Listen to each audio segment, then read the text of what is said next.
Good evening, everyone. Happy February and welcome to Café Muse.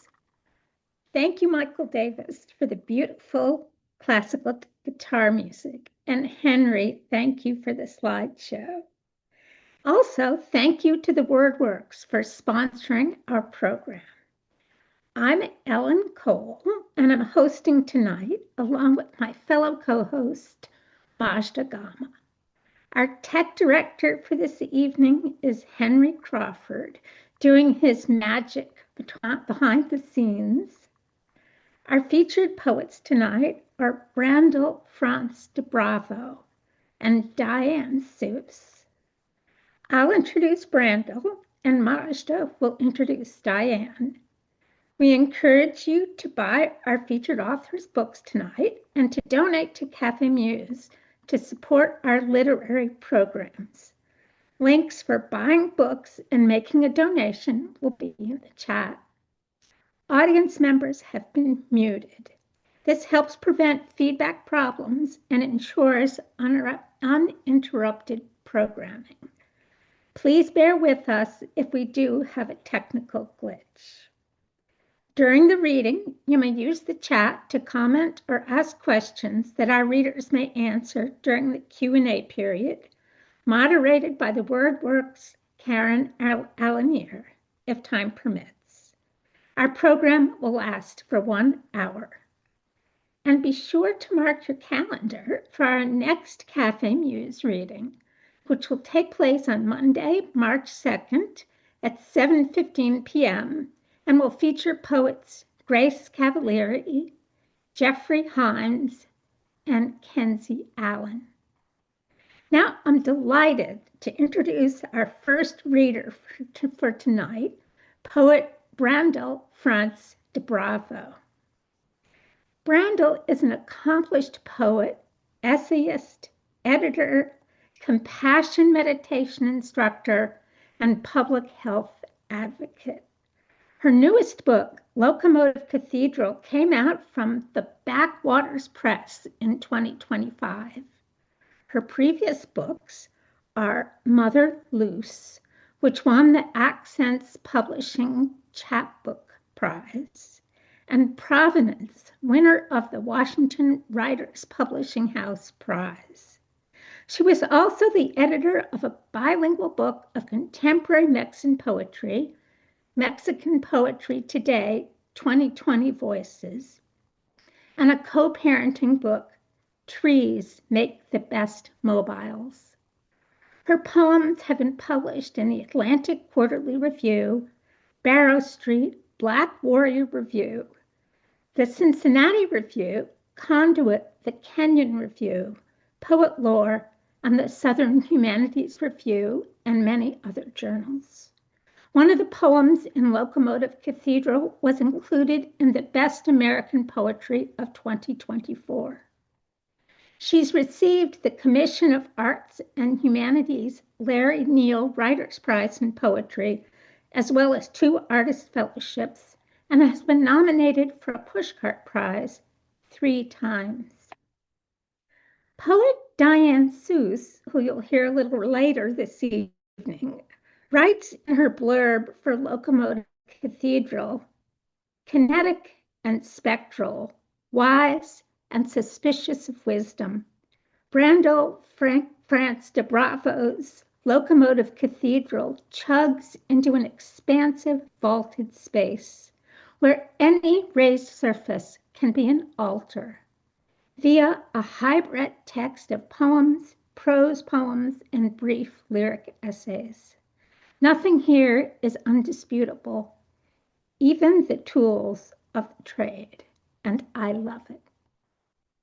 Reviewer Michael Bassett writes, the music of this collection is a one-legged crow, and crow it does with an insinuating, insistent music and a wildly restless aesthetic that hops from brilliant image to sly aphorism to tender insight.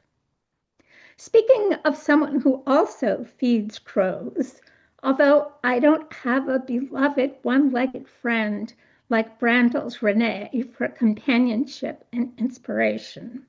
I was especially taken in by her Tibetan Buddhist meditation sayings, or as she brands them in her book, meditation slogans. She uses these slogans to contemplate things as quotidian as dryer lint and as deeply felt as parental abandonment.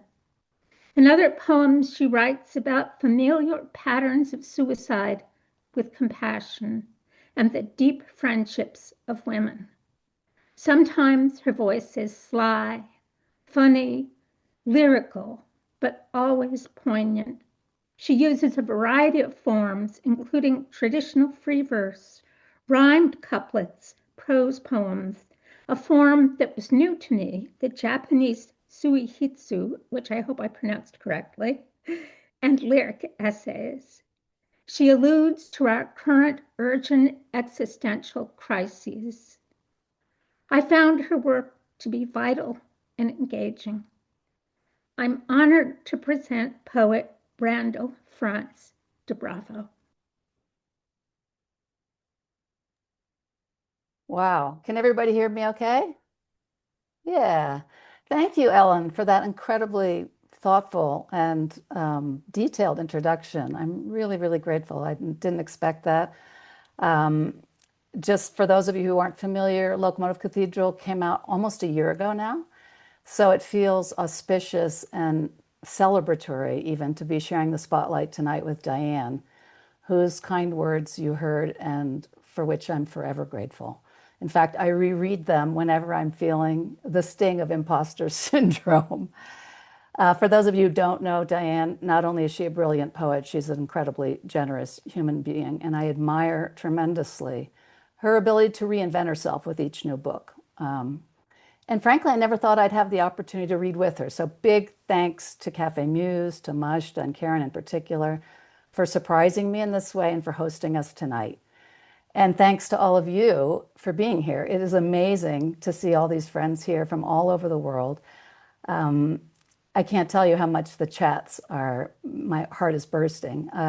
Big shout out to my husband, Mario, zooming in from England, to my daughter, zooming in from California. Hello, hello, and thank you. So I'm not going to give you too much more information about Locomotive Cathedral. I think you've heard plenty, but let me just say that when I wrote the poems, I was steeped in Diane's book, Frank Sonnets, and just as importantly, it was the pandemic. So there were border closures and, of course, fears about air travel, which kept my husband Mario and me apart for many, many months at the beginning of the pandemic. So he was in Mexico and I was in DC. And during that time, as you heard, I made friends with this one-footed crow who began visiting my very urban balcony daily, mostly for kibble, but I also like to think for a little companionship. And I named him Renee. And he does, in fact, star in several poems in Locomotive Cathedral. So tonight I was going to read 3 poems from Locomotive Cathedral and 3 poems from my current manuscript. So here's the poem that opens Locomotive Cathedral. It's called Regard the Other as a Verb. I don't eat crow, I feed crow. My crow isn't my crow. I name the crow because I'm human and want to know how a god feels. When I use my app to ID a tree, I pronounce it Osage Orange. I bask in my beneficence. I'm the Pope, tossing blessings from a balcony. The crowd pecks at them, gobbles them up. I am not so different from a pigeon. What appears to be strutting is gracelessness on earth. Renee is perspicacious and has only 1 foot. Strutting is out of the question. If I stare at my balcony long enough, he will glide toward it, flat as a black manta ray. He is my lesson in looms large. Every visit is a spell. The sun has a brief brownout and I turn a little electric. Maybe the crow and I are planets.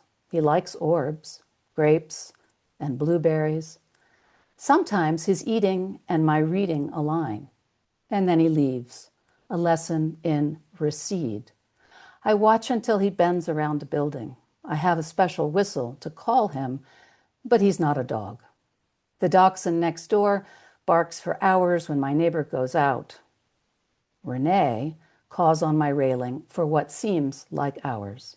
This is my lesson in forgiveness. He caws for me, for food, for me with food, for me to count 1, 2, 3, and throw kibble for him to catch. Every time I'm with him, I have to reprimand myself. Use your indoor voice. So Renee and I did have a relationship for over 5 years, from about June 2020 to November 2025, when Mario and I moved out of the apartment that had the balcony where he visited. And I don't know if he's still alive. And I've been missing him a little bit lately, which is why I decided to read this next poem. And it's one I don't think I've ever shared at a reading, maybe because it like skitters across the page, but I thought I would share it with you tonight. Pronominal affection. New Caledonian crows have the intelligence of 7-year-olds. Where's the I in your poems? I can't always tell who's speaking or to whom. A kid who's 7 can make Halloween candy last until Thanksgiving. And a crow will turn down a second-rate treat for a tool that unlocks a better reward later on. I'm talking to you, or maybe my crow, or someone I love, assuming they love me, which I shouldn't. Caledonian crows can join 2 tubes, fit one inside the other, to create a key that opens a puzzle box. How deep is your lock? You is a compound tool. It has great reach. Stay a while so I can admire the blue of you in the morning sun, the third eyelid sweeping from inner to outer corner. Give me that profile one more time. Wait, let me get my phone to capture you. What are you thinking? What does this relationship involve really? Is it just about me feeding you words? Do you like me in glasses with my hair up? I know you can see through my presentation, whatever it is today. Crows never forget a face. Finally, he eats from my hand. I don't know if that's trust or confidence in escape. The ease with which you can look away. When I call you a good boy, do you feel closer to me? I'm willing to say here on this balcony, to you on that railing, what I've never said to anyone before. That is the point of this, right? So yeah, without you all listening or reading our poetry books, what is the point? So again, thank you so much, all of you, for taking an hour out of your evening to be here tonight and share this time with me. I'm going to close out the Locomotive Cathedral poems with another one I've not read aloud before. It's the next poem in the book right after Pronominal Affection. And the title is a D.W. Winnicott quote. And the quote is this: "It's a joy to be hidden and a disaster not to be found." Pink Floyd the flamingo, Inky the octopus, the Roomba that ran away from the Travelodge in Cambridge. I collect escape artists like quotes, bizarre headlines. "House hunting on Mars has already started," reads the paper of record. Wheeling my shopping cart past tabloids, I come to the bouquets and an empty bucket labeled filler flowers. What does it mean to be seen? Yesterday, I saw a homeless man high and jackknifed over a trash can, the bloom of him buried. Another driver stopped, got out of his car, and then my light turned green. How fast, how far can I move from what discomfits me? You could say I'm learning object permanence, still playing peekaboo. Whether it's a windshield or words, I'm always trying to hide behind glass. I want to be the wallflower, watching me be the life of the party. No wonder writing feels like a dark theater where I toggle between the screen and the exit signs glow. My fears aren't original or deep. Unable to quickly surface is reason enough to never scuba dive. Tunnels? There's a light at the end, they say, but that sounds a lot like a bottomless bucket to me. Every runaway wants to be caught, brought home. Otherwise, it's just travel.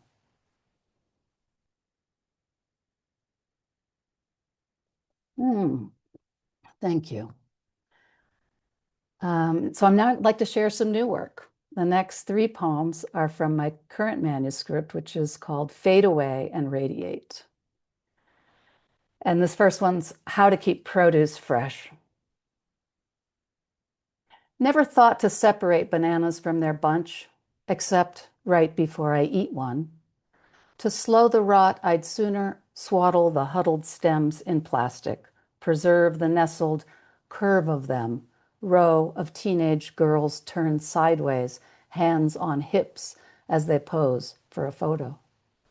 I like to believe storing pit with flesh keeps the half-eaten avocado green, and that stalks of asparagus go limp when not banded together.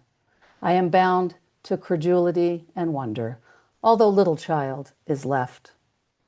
I remember my newborn, how she would startle on her back, herky-jerky reaching, hands outstretched like a supine skydiver. We're always falling, aren't we? If not down, apart. Only the reflex fades. The need behind, it stays. The masseuse kneads her fingers along and down my forearm until she reaches my hand, which involuntarily closes around hers. So yeah, my husband Mario, who's here with us from calling in from England, is from Mexico. And when I moved there to be with him, he's the one who taught me to always store unused avocado with its pit. And you know, it seems to keep the avocado green, but I have to confess, I haven't read any science to substantiate that, but I do like to believe it. So I'm going to just share a little bit about Fade Away and Radiate. The poems in it were written in response to or were influenced by something called the Five Remembrances. Now, in Buddhism, these are the five things you should think about or contemplate every day, maybe even recite every day. There are wake-up calls, if you will. And so they are, one is I am of the nature to grow old. Two, I am of the nature to become ill. Three, I am of the nature to die. Four, all that's dear to me and everyone I love are of the nature to change, and I'll eventually be separated from them. And then the last one, number five, is my actions are my only true belongings. They're the ground on which I stand. Sounds a little grim, right? But great resource for me to write poetry. So the next poem is called The Five Remembrances, and it's an abecedarian, which you don't really need to know. It just means that the first word of the first line begins with A, and the first word of the next line begins with B, and so on. The more important aspect of the poem really is that it's what's called a golden shovel, which is a form created by Terence Hayes. And the last word of each line in my poem comprise two lines of Jennifer Martelli's beautiful poem, Landmasses. So Jennifer Martelli, Supaga Crystal Bacon, Barbara O'Dare, and I became friends 30 years ago in our MFA program at Warren Wilson. And we've been meeting since June 2020 regularly to workshop each other's poems. So when Jennifer Martelli died last September, we, like many of you on this call, I imagine, were hit really hard. So this poem is called The Five Remembrances, after Jennifer Martelli's Landmasses. Let me take a sip. Amble in one direction. There's no loop trail in these woods. Aging's about bureaucracy. It's tedium and border crossings that close behind you and the cusp of nothing. Seed, sprout, flower, fruit, seed, sprout, and on and on. no last. Death isn't last either, though lasting. Finally, predictably, one wisp of a day, everything changes. A scan, a blood test, even your bed is prescribed rest. Or the fall happens, and you realize succumbing to gravity isn't half bad. The continents gently drifting beneath your life raft. And the Ubuntu of it all leaves you touched. How many viruses see you as career move, cancer cells as a starter home? And isn't real generosity giving of yourself, giving what you most hold on to? There, just in, breaking news, will be no appeal. The sentence must be served. It was knuckle-headed of you, as inhuman, to think otherwise and to think that a life consists of thoughts you sift like lumpy flour, thickening the gravy on your last meat, the one no Heimlich will dislodge, expel onto the lace tablecloth the day not even your mother's trained finger can detect breath from your nostrils or open mouth, proverbial pie hole, your rictus of collapse, hungry sinkhole in the Pennsylvania. No, make that the Scranton your face has become in its last quarrel with inevitable. You put on your striped pajamas and practice every night, releasing yourself as your father once did, holding you in water, then suddenly not, a skill like living with less, memory chipped away, a rock of cocaine, chunk by chunk. Tell your friend if you lose each other in the mall to meet by the Payless at 10 of Underworld, where mycelium will knit you together again in moist gossip. The earth values only your topographies, attempts at elevation, your San Andreas fault split wide, your riparian battle against erosion, the doltish lava you managed to shut off. Xenolith, a fragment of rock embedded in another rock, belongs to this terrain. It became your golden shovel, another's words inside your own, inheritance and fusion. The zygote is similarly diploid, a fertilized ovum. On Google, it looks like an aureoled moon. Yeah, so the two lines from Jen's poem that are embedded in the poem are these. About the last day the continents touched, and there was a last day, or the last night a chunk of earth split off, became the moon. And the last poem I'm going to read, I wrote about 6 months before Jen died. We all knew she was ill, but she, of course, always said, I feel fine. And she was producing so much work. Brilliant as always. Anyway, we workshopped this poem in our group, and as always, Jen gave invaluable input. She was not just a brilliant poet, but a loyal friend. So if you don't mind, I'd like to share this poem with you in her memory. It's called Your Stomach is Always a Little Unsettled in Heaven. As if the milk in your coffee had curdled, or your crush were opening the locker next to yours. In heaven, the hair-like spine from a cactus can't be tweezed from your finger, even under the brightest light. None of the pens work in heaven, and nobody throws them out. Pockets and purses in heaven are inky with thoughts, and it's difficult to get the news from anything, not a poem. In heaven, there's no planned obsolescence. You bake a cake, buy a card, and pass it around discreetly for signing whenever an appliance retires. In heaven, you stand in line until the bouncer who used to work at Berghain tells you no, and you can go home. You hang out on your couch a lot in heaven. It's mustard corduroy and seats everybody you've ever known in heaven and before. Riddles hang in the air like piñatas without a stick in heaven, and one damn dog barks all night long. Everyone's nose quivers wet black in heaven, where there are no bad smells, only interesting ones. The designer fragrance flying off the shelves in heaven is body odor, written in triple axle cursive that no one can read or agree to abandon. In heaven, the seat in front of you reclines so far back, the passenger's head rests in your lap, your hands draped over their brow like a cool washcloth. Your mother in heaven still shadows smokers in her trench coat, hungrily huffing their blue outbreath. In heaven, a grapefruit pink moon floats above the church spire like a balloon some child let go of, and it no longer makes you cry. So thank you all for supporting poetry with your attention. It is indeed the most valuable thing you have, that any of us has. And now you're in for a real treat, the one and only Diane Seuss. Well, thank you, Brandel, for joining us from Mexico and also for your poetry.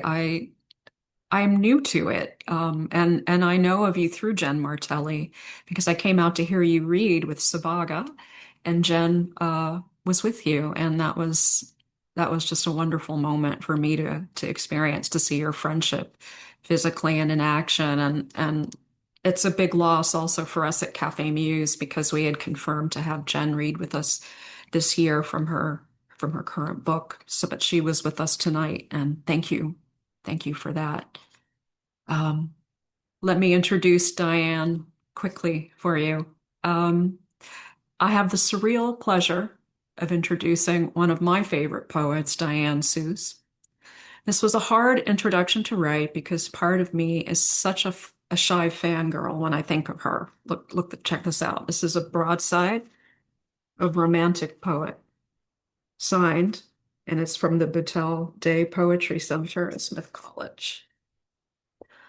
So this is like very much a treasured poster, like a rock star. Diane Seuss is a poet capable of occupying esteemed spaces in American poetry and world literature while also being accepted as an underground figure or a cult favorite. So she is both the hardcover first edition and an indie zine. How is this kind of simultaneity possible for a proclaimed self-taught writer from the Midwest? When Diane Seuss's book, Frank Sonnets, was awarded the Pulitzer Prize for Poetry in 2022, my writing network on Twitter swooned with delight and praise for her and for the book. I'd never seen poets express that kind of unity before.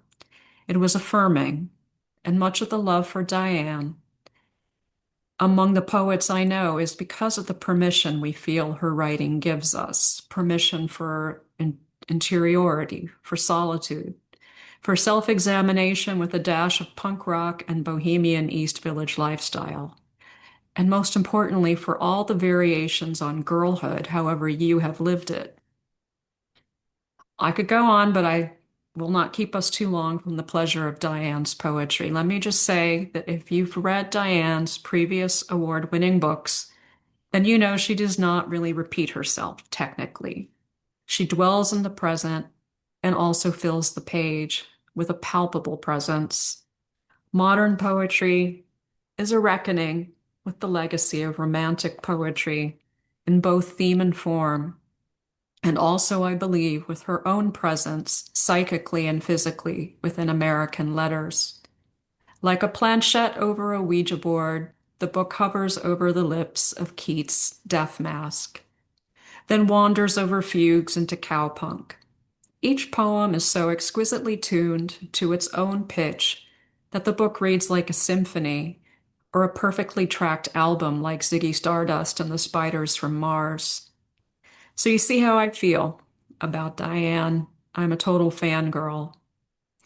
Diane Seuss is the author of 6 books of poetry, most recently Modern Poetry from Grey Wolf Press in 2024, which was a finalist for the National Book Award and the Griffin Poetry Prize.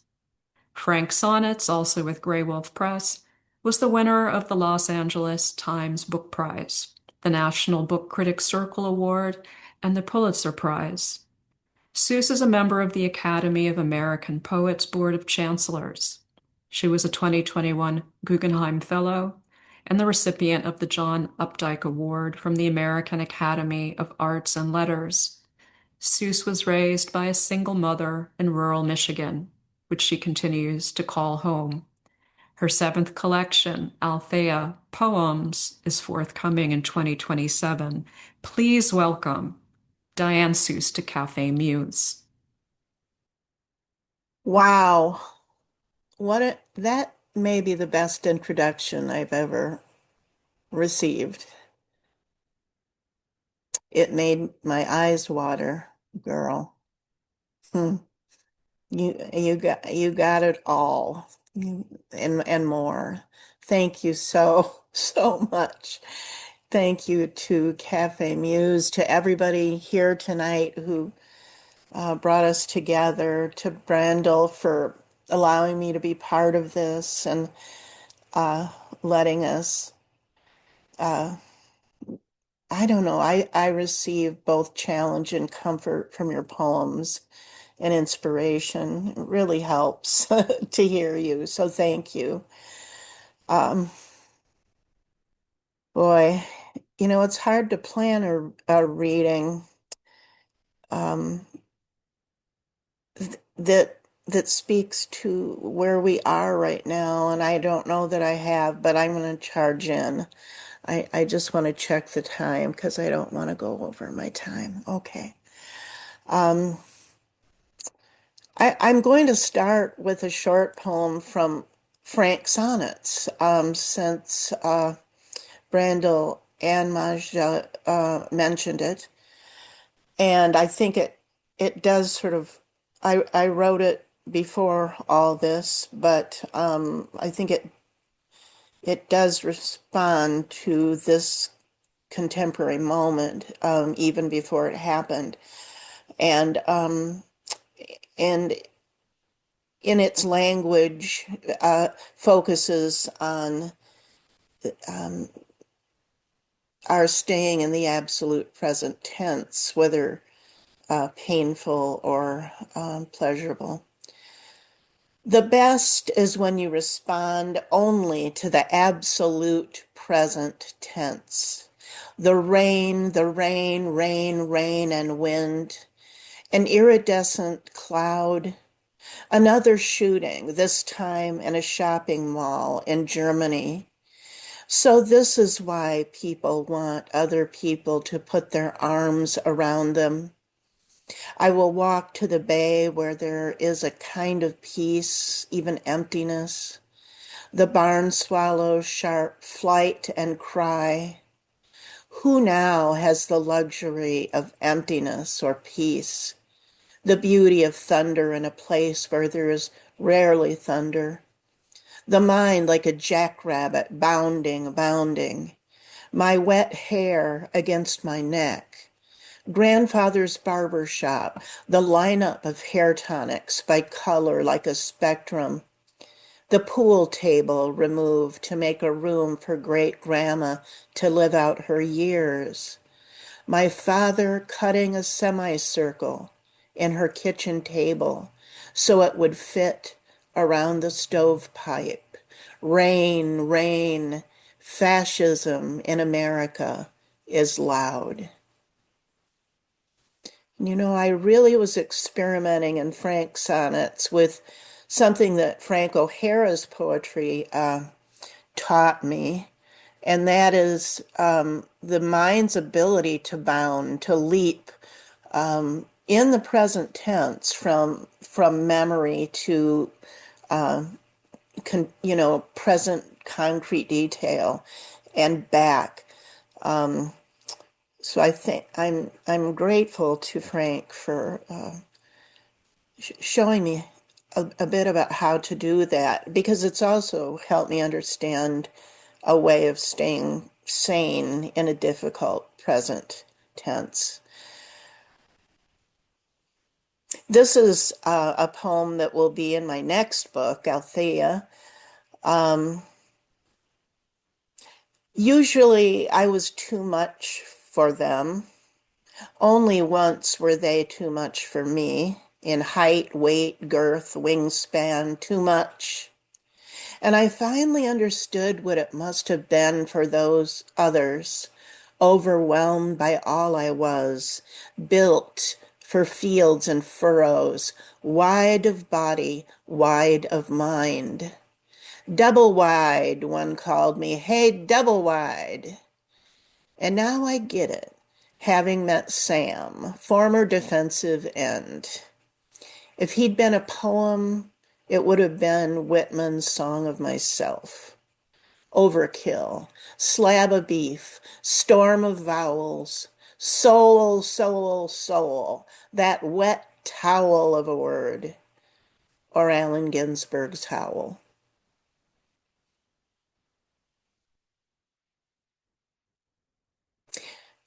Also from that book, minimally tethered, just a cobweb's worth of tethering, then none, and it is rabbit hour.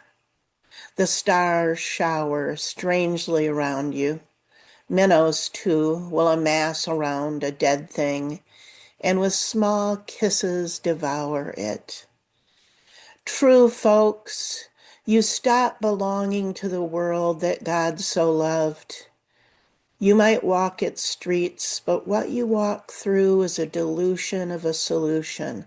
The energies jabbing east and west, up and down, light, dark, as in the garden of the old asylum, seen by the mad through their singular windows, the size of shoeboxes.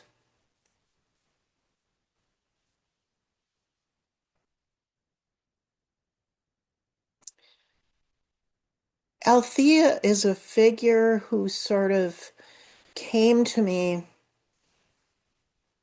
when I was trying to sort of take myself beyond the poems of modern poetry, which were longer poems, which were really asking questions about the veracity of poetry itself, and where do I go from there? And Althea,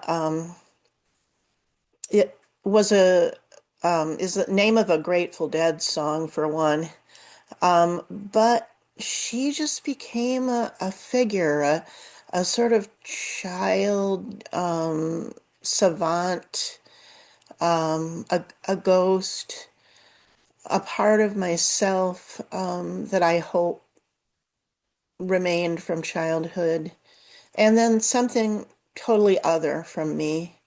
So here's an Althea poem.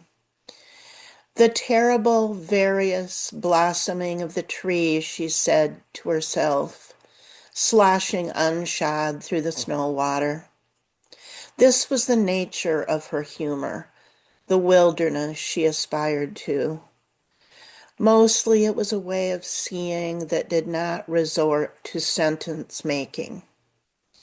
Note the religious poses of roadkill, for instance, at the instant of their deaths most terribly holy.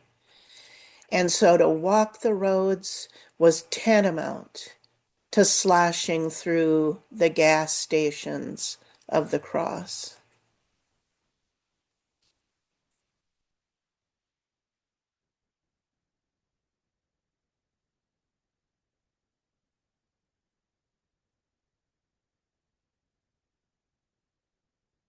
Having read A Rose is a Rose, Althea begged to differ.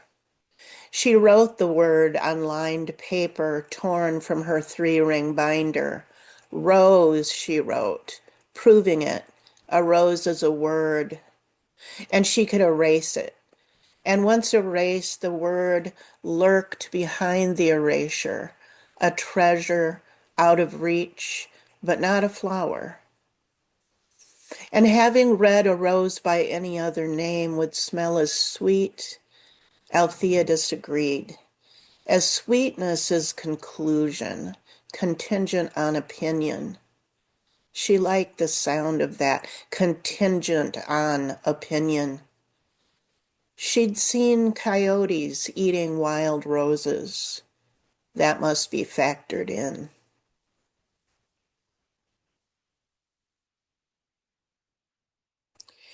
She is good at curving against the constellation of lilies of the valley, and good at making a nest where the watercress meets the skirt of the stream and hems it, and in the green where the deer dream. They say she's playing dead, but she's not playing. Or if she's playing living, or something in between. Are you grateful to be dead, Althea? What even are you? Whose daughter are you? With your see-through groove, your diffuse pink blooms, your leaf green suit, your bamboo flute, your horns and hooves and buff kid gloves. Althea, are you gratefully dead? Are you spreading the jam band's jam on your bread?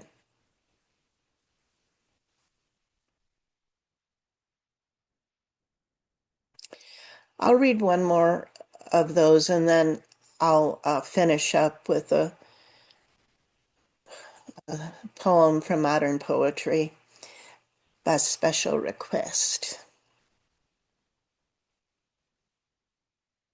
My niece Emily, by the way, died unexpectedly in the last couple months, and my family is small, mostly female, and we're all kind of trying to figure out how to go on because she was a certain kind of center.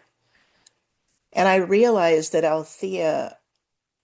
although Althea came to me before Emily died, she is a kind of version of M. The pale blue waters of the toilet bowl, the roiling red ringlet of blood back when I bled. That's what I said when I bled into the still blue waters. If I still had daughters, they'd take over bleeding from me. But here at the end of the world, my daughters are dead. There's only one girl, and she's all in my head. And I'll end with, this poem is longer than those, and it is, as I said, from modern poetry, and I'll dedicate it to Majda. Romantic poetry. Now that the TV is gone and the music has been hauled away, it's just me here and the muffling silence a spider wraps around a living morsel. And at times, often, the unbearable. I bear it, though, just like you. Long ago, I bore a suitcase filled with books, bore it far on city streets, to sell, I guess, at some used books place, one of those doorways down steps into dankness and darkness. The scent of mildewed, dog-eared, fingered pages. The suitcase, big and square and sharp-cornered, covered in snakeskin, bought at Goodwill for $1, knowing I had some traveling to do, some lugging, and I was right. What books I sold, I do not know. Maybe that's where modern poetry went. The cover, cherry red and blossom white. I can see its spine in my mind's eye, pointing downward beneath the dank and the dark to the water tunneling under the city and making its way to the river. Poems sliding down the book spine into water. The shock of the cold and dank, down where my uterine lining, my blood and cast-off ovulations, cast-off fetal tissue swims below the city. The micro-dead ride modern poems like swan boats in the park, from the park to the river to the sea. I'm thinking now of P.J. Harvey and Nick Cave, balladeers, lovers, Vita and Virginia, Frank O'Hara and Vincent Warren.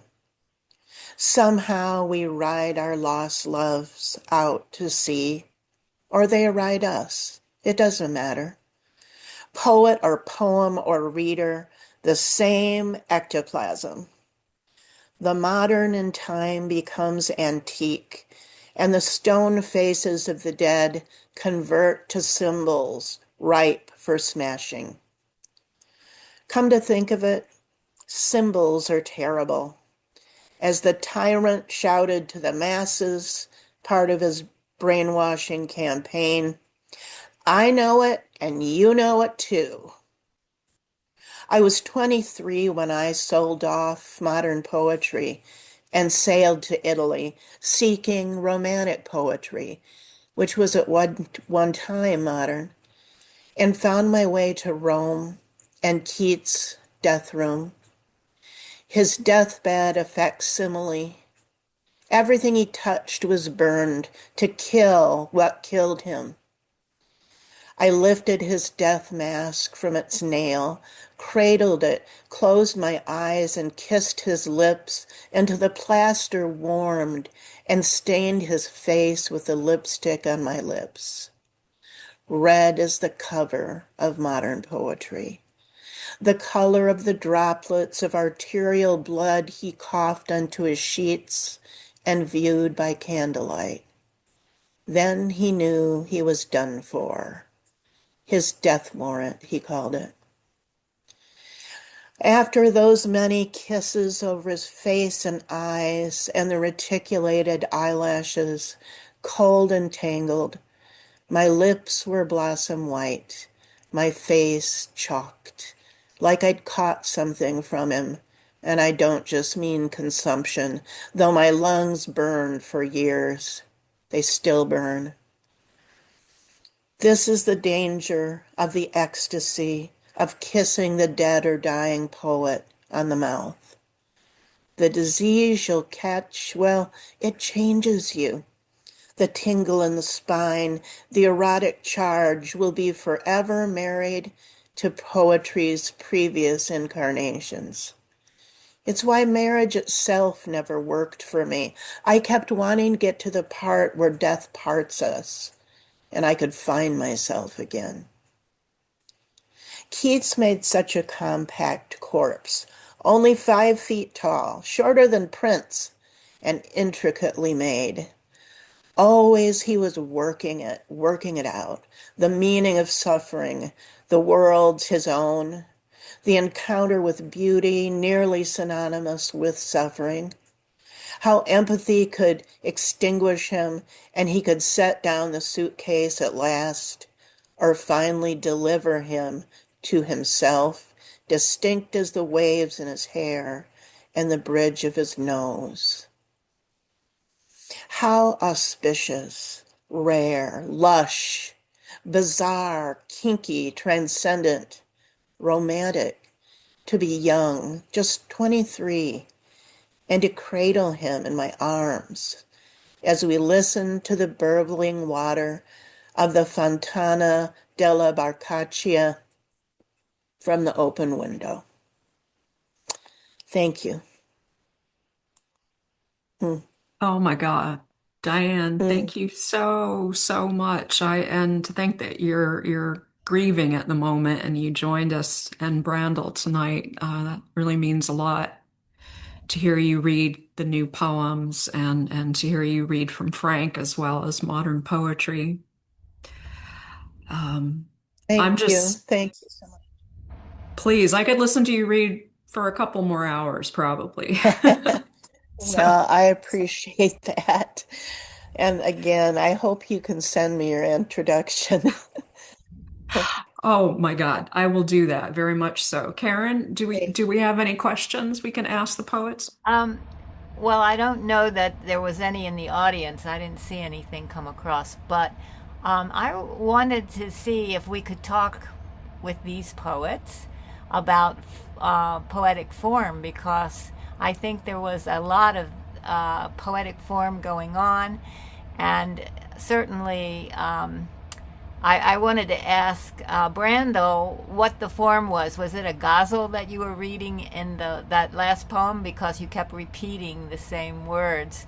And then with Diane, it's the modern poetry versus the romantic poetry. It encompasses everything.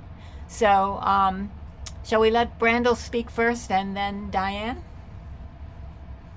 Love to hear Brandel. Sure. I thank you for your question, Karen.